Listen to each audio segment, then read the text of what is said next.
Muy buenas noches, bienvenidos a La Hora Clave. Buenas noches, Maki.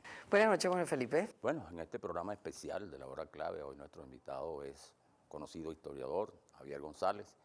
Y Javier es historiador y además se ha especializado en un tema de mucho interés, que es la historia del béisbol venezolano. No, y además, podríamos comenzar, Javier, si te parece, por esos hallazgos que nosotros sabemos que tú has hecho de orden sociológico en relación a la significación del béisbol en Venezuela.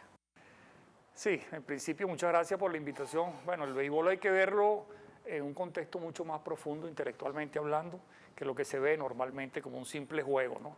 El béisbol está en la literatura, en la pintura, en la escultura, en la fotografía, en nuestra forma de hablar.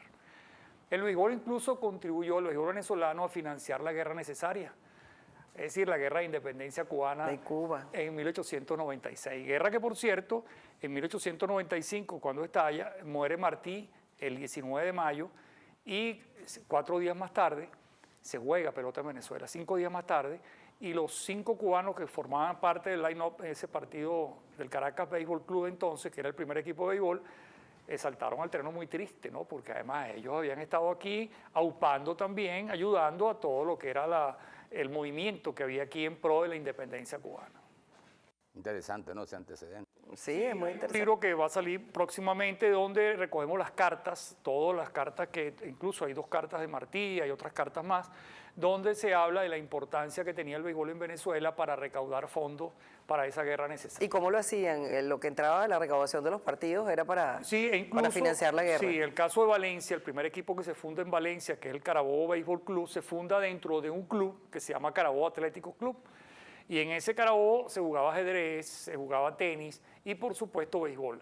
Y se cobraba entrada, una entrada de $1, una suma módica, pero ese dinero iba destinado todo a Cuba para ayudar a la guerra de independencia.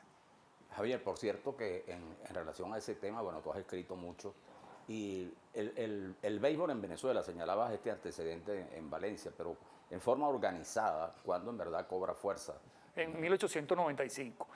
De Y hecho, luego con la presencia de las petroleras hubo un estímulo también, ¿no? sí, pero eso es más tarde. Hay que acordarse que en 1895 las petroleras todavía no estaban en el país. Claro. Sí, después sí. La presencia de las petroleras va a contribuir no solo con el béisbol, con el deporte en general, especialmente con el atletismo. Pero el béisbol fue como un amor a primera vista con el venezolano y sobre todo con el caraqueño en 1895. ¿Y por qué sería eso? Yo creo que teníamos una tradición de juegos de pelota que venía de la época de los aborígenes. La época precolombina, ya aquí se jugaba pelota, se jugaba con una pelota. Lanzaban, pues. Sí, y habían juegos, además, diversos juegos en el siglo XIX, algunos ingleses como el batting ball, muy parecido al béisbol, la vilorta, que se jugaba también con una especie de bate, bueno, y una cantidad de juegos más, ¿no? El cricket, que es uno de los papás del béisbol, también se jugaba aquí, mucho antes de llegar al juego de béisbol aquí. Ahora, tú mencionabas también, o has mencionado en ocasiones, que hay otros indicadores para detectar la profunda penetración del béisbol en la idiosincrasia venezolana. Por ejemplo, el lenguaje, nuestro lenguaje, desde el punto de vista lingüístico. La forma de hablar desde temprano esa fue tocada por el béisbol, ¿no? Eso de estar en 3 y 2, ya en 1903 lo vemos en la prensa y lo vemos como poner a una persona en una situación verdaderamente incómoda, ¿no? Tú estás en 3 y 2. Y vemos también, en el caso de la literatura, que tiene que ver con el lenguaje, como la presencia de cuentos fabulosos e incluso en la música, que es otro elemento muy, muy importante que también lo tenemos presente en el béisbol. Y vamos a ir más allá, el caso mismo de la pintura. Y vamos a ver caricaturistas como Leoncio Martínez, está presente de una forma muy, muy sólida dentro del béisbol.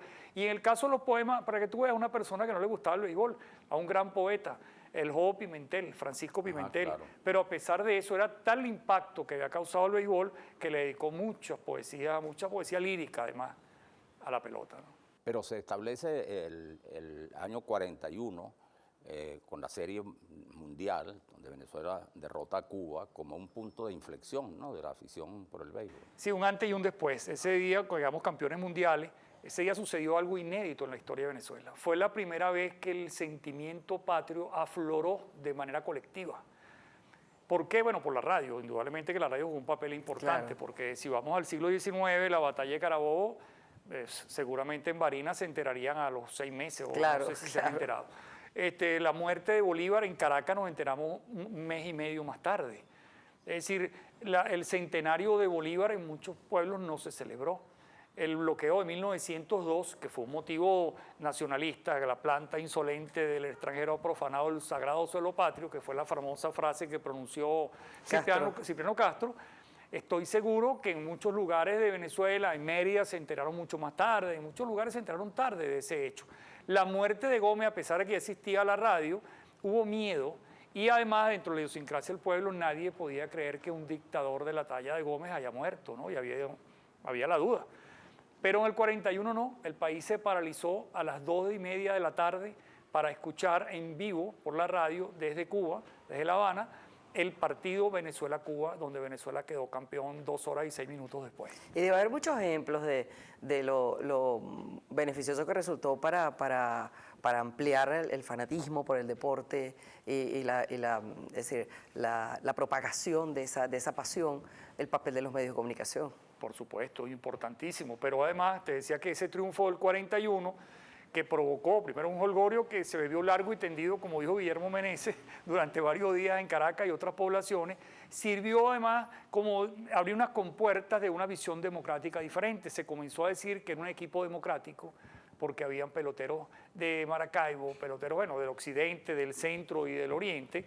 Eso era una visión impensable. Bueno, Maracaibo, un ejemplo, tenía otro uso horario. Tenía media hora de diferencia con Caracas, había que ir a veces con pasaporte por Curazao para poder llegar a Maracaibo. Es decir, era todo un país desarticulado totalmente, a pesar de que con Gómez, así que esto quiere decir que está defendiendo a Gómez, Gómez articuló en cierta parte del país, sobre todo con la carretera panamericana, y utilizó el automóvil para ceñirse más en el poder, pues porque acabó con el caudillismo totalmente que había en el país. Eso es una historia que es más simpática y más sabrosa. Bueno, y también pero bueno, en la disputa entre las reinas también del deporte, ¿no? Claro, eso es lo que te iba a decir, que provocó esa abrir las compuertas de una visión democrática. Trajo las primeras elecciones libres y democráticas que se hicieron en Venezuela para elegir una reina, a Yolanda Leal, y se hicieron unas elecciones verdaderamente secretas y universales, ¿no? De la gente, hubo colas gigantescas en Barquisimeto, en Caracas, en Maracaibo, en Maracay, en varios sitios del país, ¿no? Y además de toda esa visión, el fanatismo por el venezolano tuvo otra visión, otra cosa, porque comenzamos entonces a ver que teníamos héroes que no usaban uniforme verde oliva. Así es. Ese es un tema. Eso es un tema que podemos desarrollar a regreso de la pausa, porque ya tenemos que hacer pausa pues para regresar inmediatamente.